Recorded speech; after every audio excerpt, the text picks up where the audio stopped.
வெளிநாட்டுல அரசியல் பேச தடையா? மைக்ல பேசவே முடியலன்னா அப்புறம் எப்படின்னா ஓட்டு வங்கி உருவாகும்? வெறும் கையை வீசிக்கிட்டா வர முடியும்?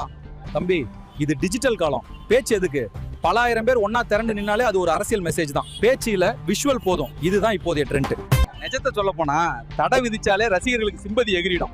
எங்க ஆளை பேச உள்ளேன்னு அவங்க போடுற சத்தமே கட்சிக்கு பெரிய பவர் ஆகிடும். தடை தான் இங்க மூலதனமே. ஆக இங்க மௌனம் கூட ஒரு அரசியல் தான். பேச்சை முடக்கலாம், ஆனா ரீச்சை முடக்க முடியாது.